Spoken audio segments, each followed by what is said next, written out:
इस बार के 2022 चुनाव में आप संगठित होकर क्या संदेश देंगे अन्य पार्टियों? अभी हमारे प्रदेश अध्यक्ष जी ने जो है कहा, हमारे राष्ट्रीय महासचिव जी ने भी कहा है कि जो हम लोगों को भागीदारी देगा, हम लोग खटिक समाज उसी की तरफ जाएगा।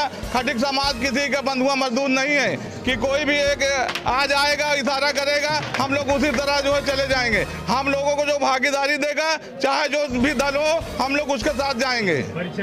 हमारा नाम जितेंद्र कुमार कामू सोनकर है, जिला अध्यक्ष अखिल भारतीय खटिक समाज का हूँ।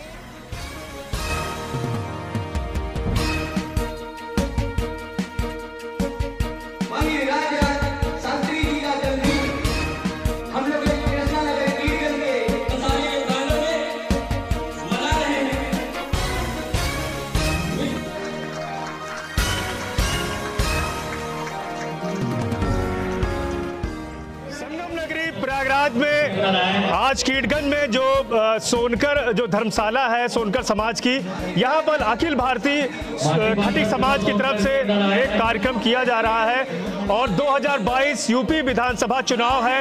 ऐसे में जो राजनीतिक दल हैं वो अपनी तैयारियों में जुटे हुए हैं, लेकिन यहाँ से जो खटिक समाज है, जो सोनकर बिरादरी से जुड़े लोग हैं, इनका ये मानना है कि इस बार के 2022 यूपी विधानसभा चुनाव में अगर इस समाज को जो राजनीतिक दल हैं अगर साइड में रखते हैं तो इस बार का जो चुनाव है बिना इनके सहयोग में लेकर के किसी की भी सरकार की इस बार समर्थन नहीं होने वाला है। जो फुल मेजॉरिटी की बात योगी सरकार भी कर रही है, तो इस बार इस समाज को अगर ये किनारे रखते हैं और चाहते हैं कि इनको फुल मेजॉरिटी की सरकार चाहिए, तो खटिक समाज खासकर सोनकर समाज को इस बार साथ लेकर के इन्हें चलना होगा और इनके समाज के लोगों को प्रत्याशी बनाना होगा, जिससे इन्हें लगे कि हमारे समाज की भी एक भूमिका सरकार में है। सुपर प्रयाग न्यूज उत्तर प्रदेश उत्तराखंड के लिए अपने सहयोगी आलम के साथ।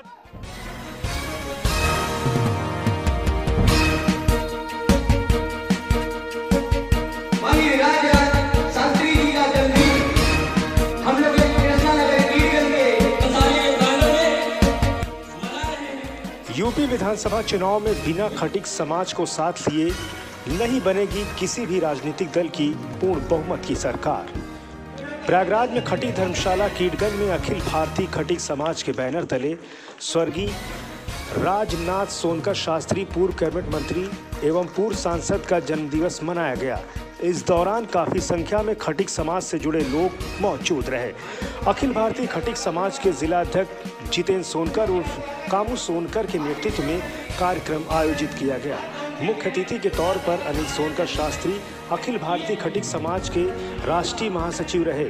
अखिल भारतीय खटिक समाज के जिला अध्यक्ष जितेंद्र सोनकर उर्फ कामू सोनकर ने बताया कि इस बार के 2022 यूपी विधानसभा चुनाव में कोई भी राजनीतिक दल बिना खटिक समाज को साथ लिए प्रदेश में पूर्ण बहुमत की सरकार नहीं बना पाएंगे।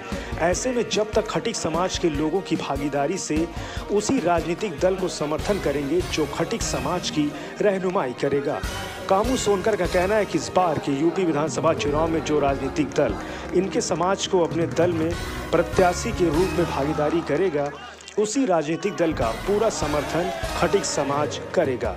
मंच से एक साथ सभी लोगों ने एकता का परिचय देते हुए एक साथ हाथ उठाकर अपने समाज की ताकत का प्रदर्शन भी किया। इस दौरान कल्याण चंद सोनकर, दिलीप सोनकर, संतलाल सोनकर, विक्रम सोनकर, बबलू सोनकर, पार्षद राहुल सोनकर, श्रीमती पुष्पा सोनकर, श्रीमती मधु सोनकर, श्रीमती बीना सोनकर, श्रीमती ममता सोनकर, संध्या सोनकर, मधु सोनकर, श्रीमती अर्चना सोनकर आदि समाज के गणमान्य लोग मौजूद रहे, आज जिन्होंने एक साथ अपने समाज को लेकर एक शक्ति प्रदर्शन किया है।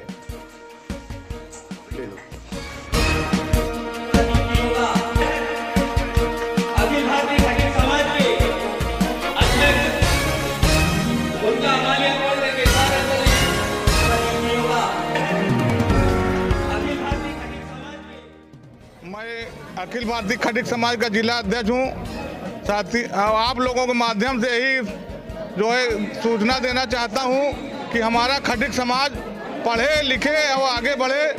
जैसे बाबा साहब का नारा था, शिक्षित बनो, संघर्ष करो, आगे बढ़ो। इसीलिए हम लोगों ने अभी अपने कार्यकाल में हमने जो है खटिक समाज को इकट्ठा करने के लिए अभी ये अंगड़ाई है, आगे और लड़ाई है। इसी के तहत हम लोगों ने अपने समाज को जो है शिक्षा के लिए जागरूक करने के लिए ये मीटिंग बुलाए हैं और यही संदेश देना चाहते हैं साथियों कि जो है हमारी माताएं बहनें जो अपने बच्चों को चाहे आधी रोटी खाएं लेकिन शिक्षा की ओर ध्यान दें, तभी हम लोगों का विकास होगा, तभी खटिक समाज आगे बढ़ेगा और जो है दूरदर्शन की तरफ जो है ध्यान देगा। साथियों, पढ़ना बहुत ज़रूरी है, इसलिए मैं आप लोगों के माध्यम से यही कहना चाहता हूं कि अभी ये हम लोगों का जो है ये सोच है कि जो हमारे समाज की गरीब बहनें हैं उनको जो है हम लोगों जो है आप लोगों के माध्यम से ही अपने समाज को जो है सूचित कर रहा हूं कि अभी हम लोगों को जो है यही है, हम लोग इकट्ठा हो गए पहले 5 महिला अपनी बहन बेटियों को शादी करेंगे, जो है पहले 5 अपनी बहन बेटियों को शादी से स्टार्ट करेंगे, फिर धीरे धीरे बढ़कर जो है आगे जाएगा। ये बताइए, जो राजनीतिक दल हैं अधिकतर शोषण करते हैं, वोट लेते हैं, बाद में न मंत्री बनता है आपके समाज का व्यक्ति, न ही दावेदारी होती। तो इस बार के 2022 चुनाव में आप संगठित होकर क्या संदेश देंगे अन्य पार्टी? अभी हमारे प्रदेश अध्यक्ष जी ने जो है कहा, हमारे राष्ट्रीय महासचिव जी ने भी कहा है कि जो हम लोगों को भागीदारी देगा, हम लोग खटिक समाज उसी की तरफ जाएगा। खटिक समाज किसी का बंधुआ मजदूर नहीं है कि कोई भी एक आ जाएगा इशारा करेगा, हम लोग उसी तरह जो है चले जाएंगे। हम लोगों को जो भागीदारी देगा, चाहे जो भी दल हो, हम लोग उसके साथ जाएंगे। हमारा नाम जितेंद्र कुमार कामू सोनकर है, जिला अध्यक्ष अखिल भारतीय खटिक समाज का।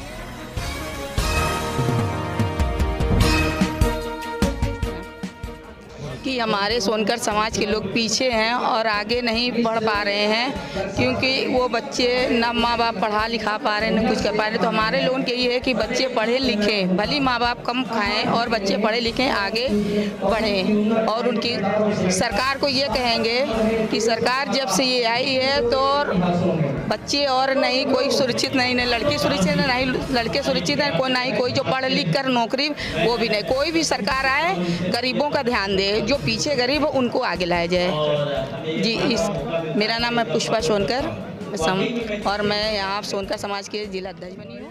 विधानसभा चुनाव है, राजनीतिक दलों को क्या संदेश देंगे इस सम्मेलन के माध्यम से?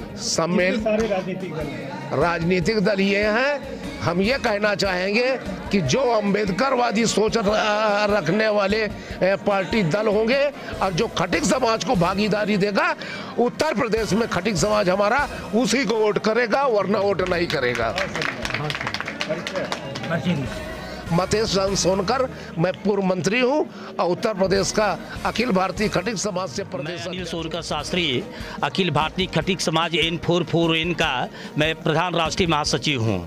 इस संगठन का फाउंडेशन डे है आज, स्थापना दिवस जिसको हम समझते हैं कहते हैं। और इस संगठन को स्वर्गीय राजनाथ सोनकर शास्त्री जो 10 साल तक निरंतर हिंदुस्तान की संसद में अपने खटिक समाज के लिए संघर्षरत रहे और 4 साल विधायक रहे और विधानसभा में भी उन्होंने अपने समाज के लिए वो किया। उनका मुख्य नारा था कि जैसे डॉक्टर अंबेडकर साहब कहते थे कि एक दिन सम्मानपूर्वक जीना ही जिंदगी का सबसे महत्वपूर्ण लक्ष्य होना चाहिए, न कि 100 दिन अपमानपूर्वक ज़िंदगी जीना चाहिए। एक तो ये बात, और दूसरी बात उनका ये कहना था कि जितने भी दलित हैं और खासकर खटिक समाज है, उनका जो अधिकार है वह उनके मतदान में, उनके मत में सुरक्षित है। यदि वो संगठित होकर के अगर एक जगह मत करते हैं तो यह उनकी एक सफलता होगी और उनकी एक ये विजय होगी। और राजनीतिक पार्टियां जो हैं, जो हमारे मतों को लेने के लिए आकांक्षी होती हैं, मत के नाम पर हमारे साथ तमाम तरह का प्रलोभन देती हैं, यह तभी हम लोगों के उसमें आएंगे जब हम एक जगह संगठित होकर के उनको मतदान की बात करेंगे। और ऐसी राजनीतिक पार्टियां हमारे, चाहे वो कांग्रेस हो, चाहे बीजेपी हो, चाहे समाजवादी पार्टी हो, चाहे बहुजन पार्टी हो, वो हमको समझेंगे और हमारे मतदाताओं को समझेंगे, हमारे समाज की अहमियत को समझेंगे और हमको बराबर का मौका देकर के हमको भागीदारी देने के लिए एक अच्छा स्थान, एक अच्छी सीट की व्यवस्था करेंगे। हमारे ज़्यादा से ज़्यादा लोगों को प्रत्याशी बनाएंगे अपने दलों की तरफ से। मैं अनिल सोनकर शास्त्री, प्रधान राष्ट्रीय महासचिव अखिल भारतीय।